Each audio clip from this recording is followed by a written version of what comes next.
And hello everyone, welcome to Cooking with CLAC on ASU-TV. I'm Johnathan Reaves, Instructor of Mass Communication at Arkansas State. And today we are excited about the debut episode of Cooking with CLAC.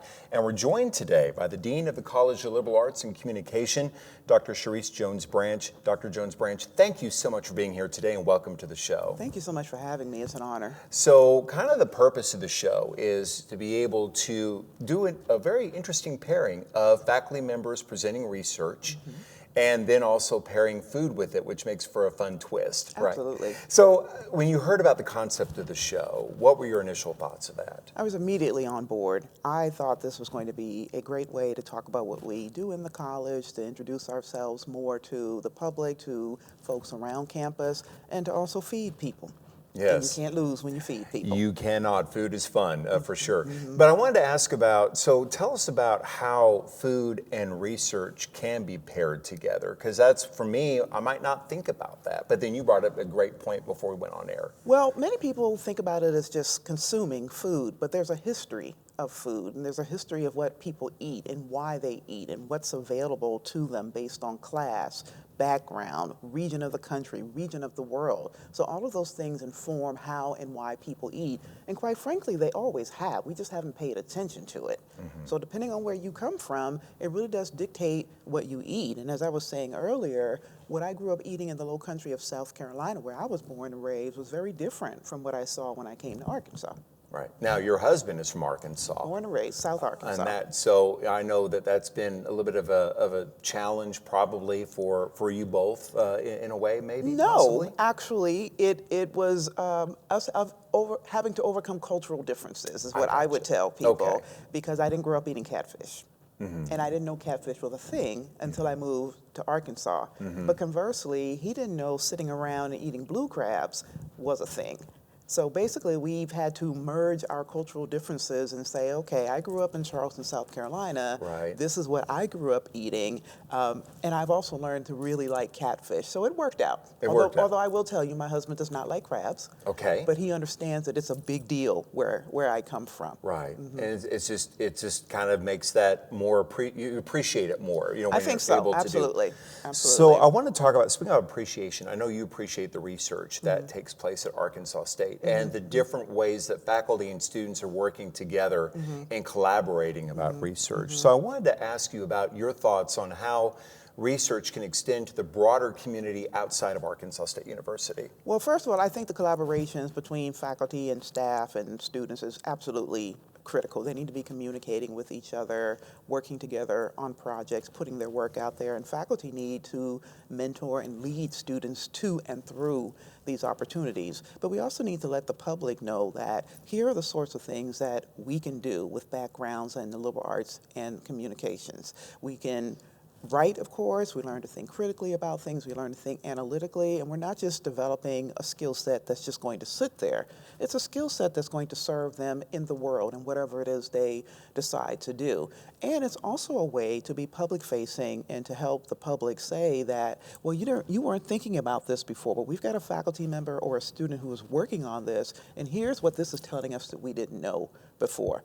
And I often tell people, case in point is Arkansas history. You may have been born and raised in Arkansas, but there's a lot you don't know about Arkansas history. And there's a lot that you don't know about the wonderful things people have done in the state and folks who have left Arkansas who have gone on to do really wonderful and historic things. So I think in that way it's incredibly powerful because it informs people about things that they likely would not have known about otherwise. Right.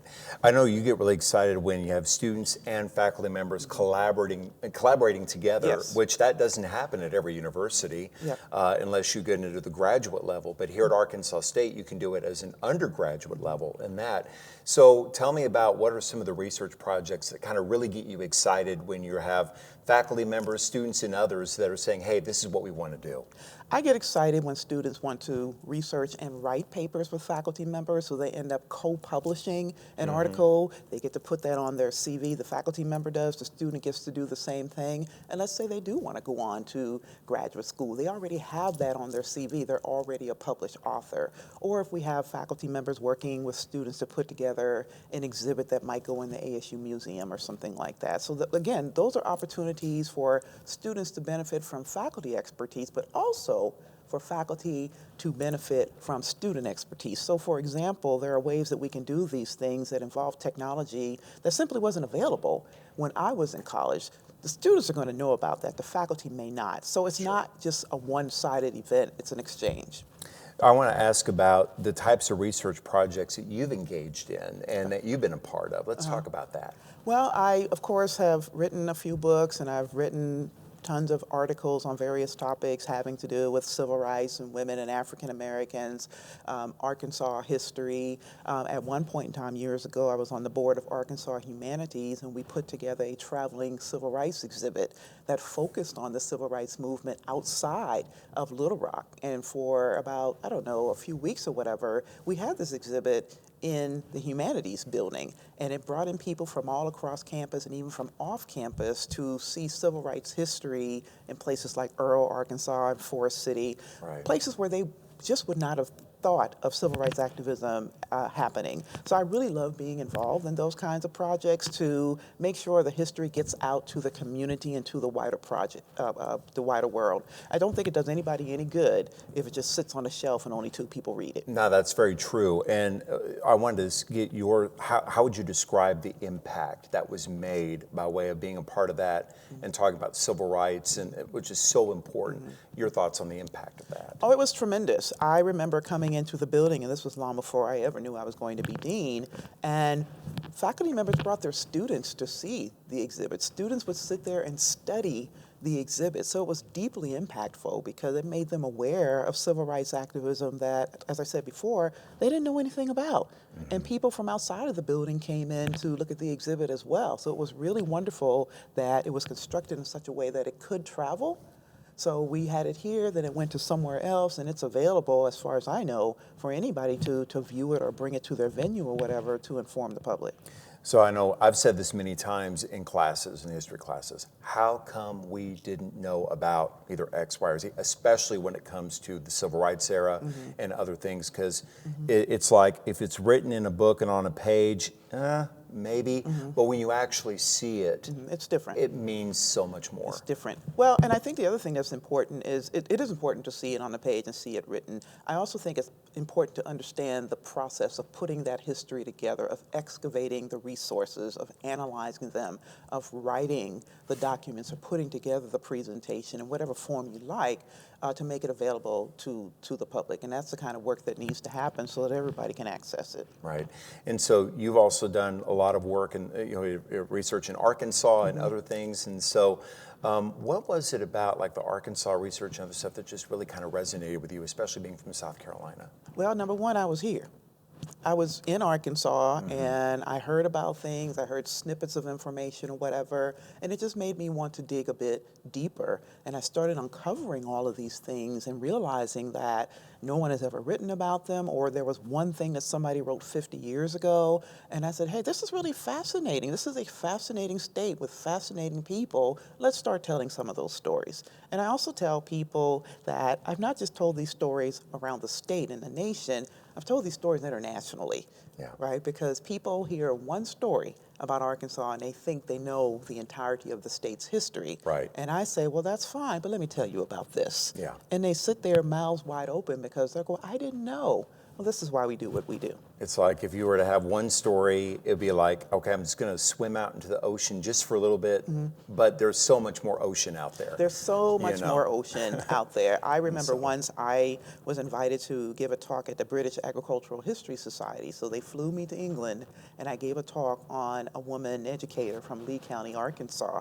And when I got done, it was just like, and I said, yeah, this is the kind of thing that's happening down in the Arkansas Delta. Right. Yeah. So we're going to take a quick break. The Dean of the College of Liberal Arts and Communication, Dr. Cherisse Jones-Branch, joins me here on Cooking with CLAC. We will be right back after a quick timeout.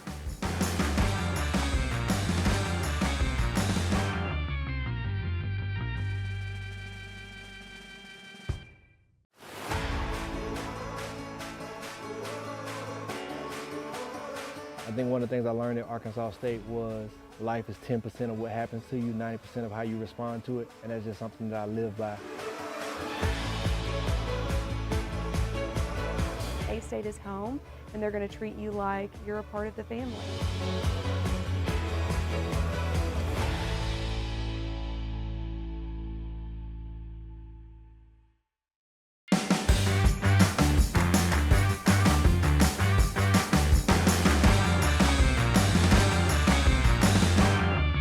I mean, look at that.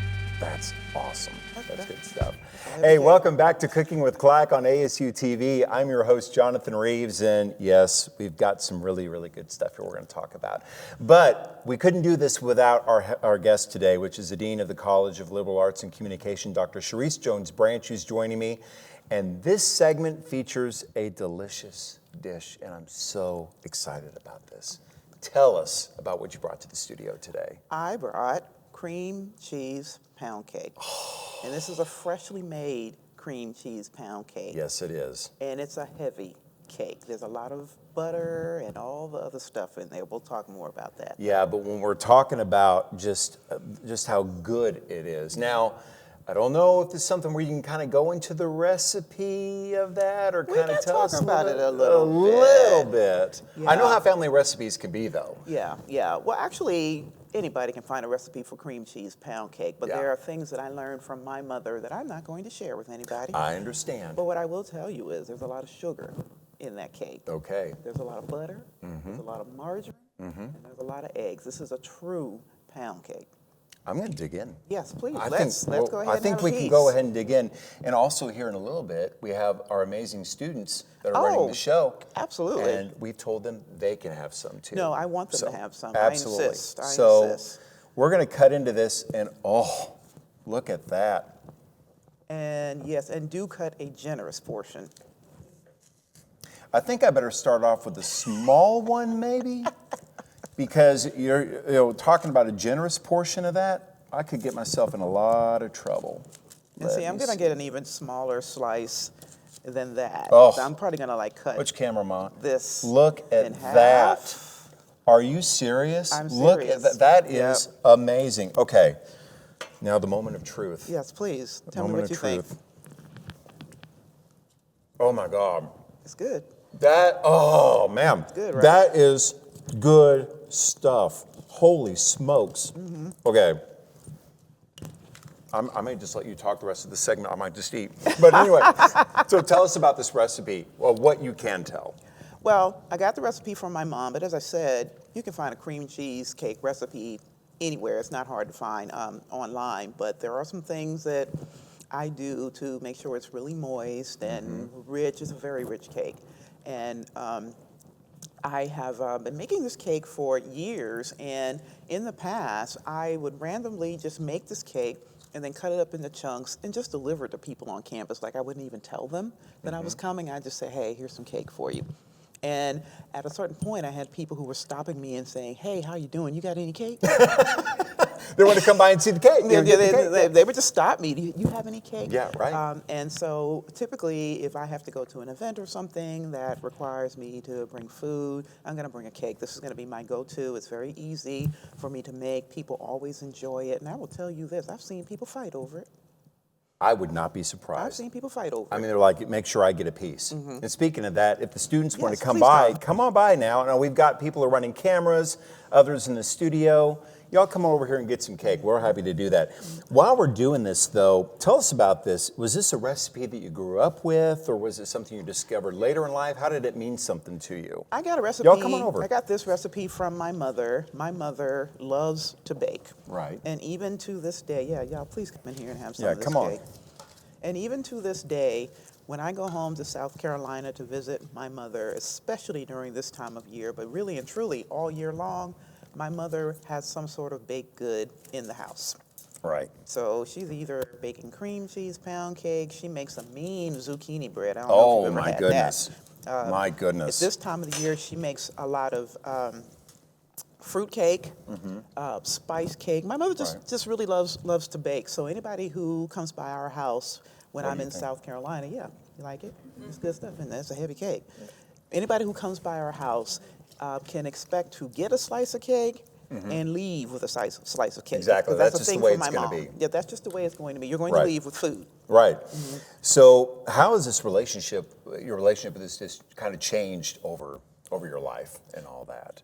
Well, for me, baking is one of the ways that I show that I care about people. There's a lot of love in this cake, and my mom always says, if you can't make it with love, don't make it. And you can tell. You can tell. You can tell when you have a piece of cake that's just cake, and then a cake that's been made with some love and care and concern. And this cake works for all occasions, happy occasions, not so happy occasions. I've baked cake for all of them over time. So if you were to share this recipe with these students, colleagues, and others, what kind of message would you want to share? Okay, so what I would say is first and foremost, when you lay out your ingredients for the cake, let them warm up to room temperature. Let them warm up to room temperature. When you put it in the oven, at 325 for about an hour and 30 minutes, and don't mess with it. Just let the cake do what it's supposed to do. And when you take the cake out of the oven, let it sit for a while to cool down, and then you enjoy it. And some people like it with icing or ice cream or something, like that. Make sure you have something like that on hand because you never know who's going to be asking for what. But it's rare. In fact, I don't know anybody who's told me they didn't like it. No, it's really, really good. Absolutely. So kind of talk about, we were talking about earlier about the pairing of research and all that. When you think about cooking and education, what do they have in common when it comes to nurturing people?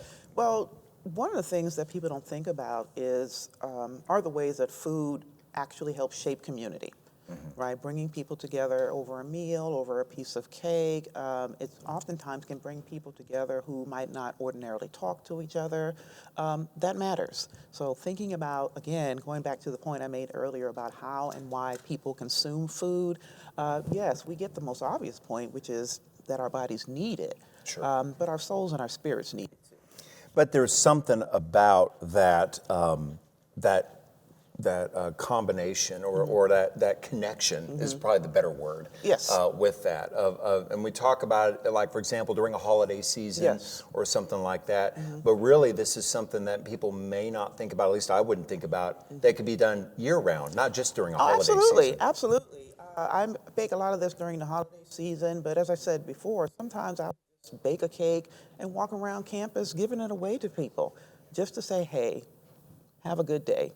And I don't know how your day is going, but I hope this cake makes it a little better. Food always makes it better. Food always makes it better. It really does. It really does. And we're really, really excited that you've been able to bring this up to be able to talk about this. And you really have set the bar high for what future things are, future episodes are going to be. It's really going to be fun to be able to do that. So before we let you run, thank you for being here for the first episode of this show, Cooking with CLAC. What do you hope that future episodes will bring, and what do you hope that the show will do overall?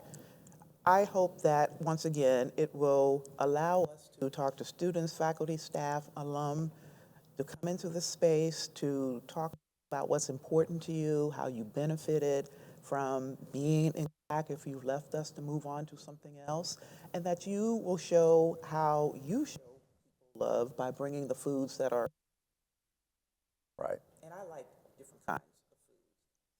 I would welcome folks to bring in something tried before and challenge them to try it. Fantastic. You might like it. Thank you so much for Thank being here you. today. I appreciate it. you It's such an so honor. much. Thank you. So that's going to do it for this inaugural edition of Cooking with CLAC on ASU-TV. I want to thank our guest, Dr. Cherisse Jones-Branch, for joining us today. Thanks to Instructor of Sports Media and ASU-TV Faculty Advisor, Mr. Dustin Sullivan, who will be a doctor soon, and students from the School of Media and Journalism running the show today. Also thanks to broadcast engineers Timmy Arquette and Aiden Barber for their assistance on the show. Also special thanks going out to Dr. Jill Simons and Dr. Ed Salo for their contributions to the show. And thanks to you for watching the show today. We'll see you next time on Cooking with CLAC. Y'all who did not get something in the studio, y'all come on. So long, everyone. Thanks for joining us today.